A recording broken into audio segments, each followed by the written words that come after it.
Hello दोस्तों, welcome back to my YouTube channel. तो आज मैं आपके लिए एक न्यू वैकेंसी की जानकारी लेकर आ गया हूँ, जो कि रहने वाली है बॉर्डर सिक्योरिटी फोर्स की ओर से, यानी कि बीएसएफ की ओर से। इसमें जो है कांस्टेबल के लिए आपके रिक्रूटमेंट निकली हुई है स्पोर्ट्स कोटा के बेसिस के ऊपर। तो जो भी स्पोर्ट्स पर्सन है उनके लिए ये बहुत ही अच्छा मौका है। तो जल्दी से जल्दी इस फॉर्म को जो आप भर लें। ऑनलाइन फॉर्म फिल करने की डेट जो 16 अक्टूबर से शुरू हो चुकी है। लास्ट डेट जो इसकी 4 नवंबर रहने वाली है।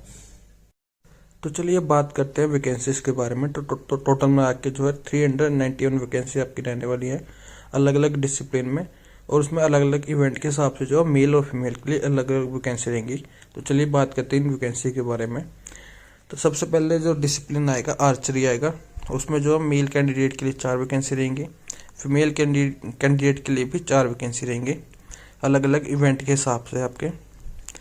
नेक्स्ट आता है एथलेटिक्स में। तो इसमें 36 वैकेंसी रहने वाली मेल कैंडिडेट के लिए, फीमेल के लिए 34 रहेंगी।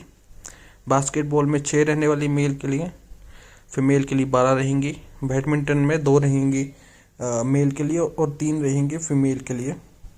बॉक्सिंग में अलग अलग इवेंट के हिसाब से जो आपके 11 रहेंगी मेल कैंडिडेट के लिए, फीमेल कैंडिडेट के लिए 7 वैकेंसी रहने वाली है।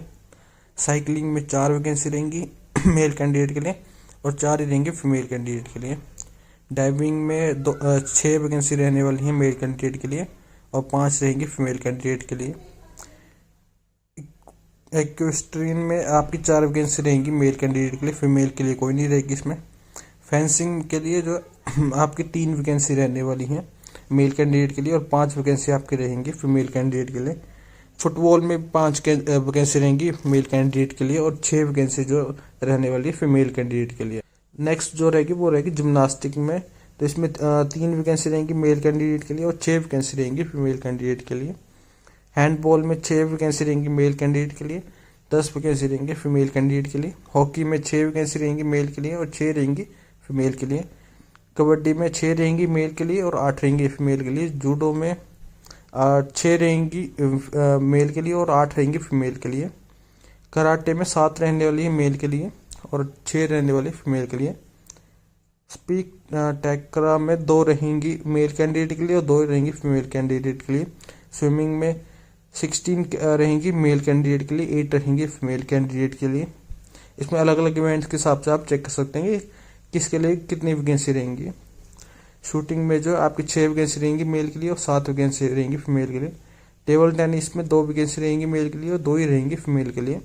ताइक्वांडो में 8 वैकेंसी रहेंगी मेल के लिए, 7 वैकेंसी रहेंगी फीमेल के लिए। वॉलीबॉल में 8 वैकेंसी रहेंगी मेल के लिए और 8 ही रहेंगी फीमेल के लिए। वाटर पोलो में 4 वैकेंसी रहने वाली मेल के लिए और 2 वैकेंसी रहेंगी फीमेल के लिए। वेट लिफ्टिंग में 5 वैकेंसी रहेंगी मेल के लिए, 6 वैकेंसी रहेंगी फीमेल के लिए। रेसलिंग फ्री स्टाइल में 6 वैकेंसी रहेंगी मेल के लिए, 7 वैकेंसी रहेंगी फीमेल के लिए। रेसलिंग में 8 वैकेंसी रहेंगी मेल के लिए और 1 वैकेंसी जो रहेगी फीमेल के लिए। वाटर स्पोर्ट्स में 8 वैकेंसी रहेंगी मेल के लिए, 12 रहेंगी फीमेल के लिए। वुशु में 7 वैकेंसी रहेंगी मेल के लिए और 7 ही रहेंगी फीमेल के लिए। योगा में भी 2 वैकेंसी रहेंगी मेल के लिए और 2 ही वैकेंसी रहेंगी फीमेल के लिए। टोटल जो है मेल के लिए 197 वैकेंसी रहने वाली है और फीमेल के लिए 194 वैकेंसी रहेंगे। टोटल मिला के जो 391 वैकेंसी रहने वाली है आपके लिए इसमें। नेक्स्ट बात करते हैं पे स्केल एंड अदर अलाउंसेस के बारे में। तो इसमें जो कांस्टेबल जनरल ड्यूटी के लिए अंडर स्पोर्ट्स कोटा के लिए आपको लेवल 3 के हिसाब से पे मिलेगी, यानी कि 21,700 to 69,100 रुपीज़ जो आपको पर मंथ आपको मिलेगी। और जो बाकी आपको अदर अलाउंसेस वगैरह जो है वो भी आपको टाइम टू टाइम आपको मिलते रहेंगे। इसमें आपके लिए पेंशन सर्विस भी होगी और साथ में। तो चलिए बात करते हैं eligibility condition for the post के रहने वाली है। तो इसमें जो आपकी मिनिमम एज रहेगी 18 ईयर रहने वाली है, मैक्सिमम आपकी 23 ईयर रहेगी। क्वालिफिकेशन एजुकेशन क्वालिफिकेशन में आप 10th पास होने चाहिए और इसमें जो आपको स्पोर्ट्स क्वालिफिकेशन भी चाहिए आपको। तो चलिए उसके बारे में बात करते हैं। खेल योग्यता में जो है अगर आप किसी भी अंतर्राष्ट्रीय खेल प्रतियोगिता में भाग लिए हैं या मेडल जीते हैं उसमें, जो कि अंतर्राष्ट्रीय ओलंपिक संघ द्वारा मान्यता प्राप्त हो और आपने भारतीय टीम के रूप में उसमें जो है भाग लिया हो, तो भी आप इस योग्यता को पूरा करते हैं। इसके अलावा अगर आपने किसी नेशनल गेम्स या तो चैंपियनशिप और नेशनल ओपन चैंपियनशिप जो है में मेडल जीता है, जो कि भारतीय ओलंपिक संघ या सहित खेल संघ द्वारा मान्यता प्राप्त है। तो भी आप ये योग्यता पूरा करते हैं। ये योग्यता जो है उन खेलों के लिए उपयुक्त होगी जो 4 नवंबर 2023 से 4 नवंबर 2025 के बीच आयोजित किए गए हैं। आपको अपनी योग्यता और पदक जीतने का प्रमाण पत्र जमा करने होंगे। सभी दस्तावेज की जो है जांच की जाएगी और योग्यता के आधार पर ही चयन किया जाएगा आपका।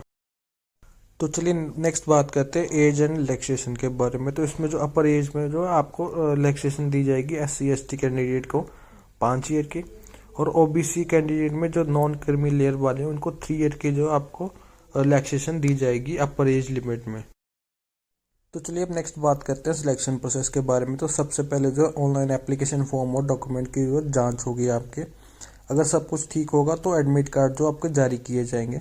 आपको अपने डॉक्यूमेंट्स और एप्लीकेशन फॉर्म में दी गई जानकारी की पुष्टि करनी होगी, और आपको ये भी ध्यान रखना होगा कि आपने अपने एप्लीकेशन फॉर्म में जो जानकारी दी है वही जानकारी आपके डॉक्यूमेंट में भी होनी चाहिए।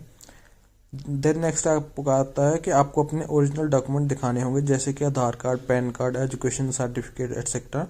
आपको ये भी ध्यान रखना होगा कि आपके डॉक्यूमेंट की फोटोकॉपी और ओरिजिनल डॉक्यूमेंट दोनों होने चाहिए आपके पास। इसके बाद जो आपका फिजिकल टेस्ट भी होगा, आपको फिजिकल टेस्ट में भाग लेना होगा, जिसमें आपकी फिजिकल फिटनेस की जांच की जाएगी। फिजिकल टेस्ट में आपको running, long jump, high jump etcetera जो करना पड़ सकता है। और उसके बाद जो आपको मेडिकल टेस्ट भी करवाना होगा, जिसमें आपकी हेल्थ की जांच की जाएगी। मेडिकल टेस्ट में आपकी height, weight, blood pressure etcetera की जांच जो आपकी वो भी की जाएगी अच्छे से, तो आप ये ध्यान रखें। इसके बाद जो आपका फिजिकल स्टैंडर्ड टेस्ट भी होगा आपका, जिसमें सबसे पहले आता है हाइट पे। तो इसमें जो मेल की हाइट जो है 170 सेंटीमीटर रहने वाली है, फीमेल के लिए 157 सेंटीमीटर आपकी जो वो रहेगी। इसमें रिलैक्सेशन भी दी जाएगी हाइट के लिए। तो इसमें सबसे पहले आते हैं all candidate belonging to scheduled tribe. SC/ST से जो बिलोंग करते हैं उनके लिए मिनिमम आपकी 162 रहने वाली है मेल के लिए, फीमेल के लिए 150 रहेगी। और जो all scheduled tribe candidates of north eastern state जो भी हैं उनके लिए 157 रहेगी मेल के लिए, फीमेल के लिए 147.5 रहने वाली है। एंड नेक्स्ट इसमें आएगा all scheduled tribe candidate of left wing extremist affected district जो है उनके लिए, उसमें मेल के लिए 160 रहेगी, फीमेल के लिए 147 रहेगी। नेक्स्ट जो आएगी वो candidate following in the category of Dogra, Maratha and candidate belong to the states, और ये तो union territories of Assam, Himachal Pradesh, Jammu Kashmir and Ladakh के लिए, उनके लिए जो मेल में 165 रहेगी और फीमेल के लिए 155 रहेगी। नेक्स्ट आते हैं candidate hailing from north eastern states of Arunachal Pradesh, Manipur, Meghalaya, Mizoram वगैरह, इनके लिए जो 162 सेंटीमीटर रहने वाली है मेल के लिए, और 152 रहेगी फीमेल के लिए आपके लिए इसमें। नेक्स्ट आते हैं चेस्ट में। तो इसमें मेल कैंडिडेट के लिए अनएक्सपेंड में आपकी जो 80 सेंटीमीटर आपकी होनी चाहिए। मिनिमम एक्सपेंशन जो आपका 5 सेंटीमीटर होना चाहिए, यानी कि एक्सपेंड करने के बाद जो 85 सेंटीमीटर आपका होनी चाहिए आपके चेस्ट जो है। इसमें जो है आपको रिलैक्सेशन दी गई है थोड़ी। इसमें जो कैंडिडेट शेड्यूल्ड ट्राइब से बिलोंग करते हैं उनके लिए अनएक्सपेंड में 76 सेंटीमीटर रहेगी, और मिनिमम एक्सपेंशन जो सबके लिए जो 5 सेंटीमीटर रहने ही वाला है।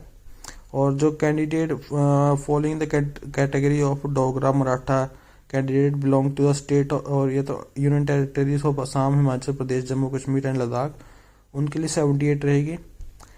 और जो candidate hailing from the north east states of Arunachal Pradesh वगैरह, उनके लिए जो 77 आपकी रहने वाली है। मिनिमम एक्सपेंशन आपकी 5 सेंटीमीटर ही रहेगी आपकी, तो ये ध्यान रखें आप।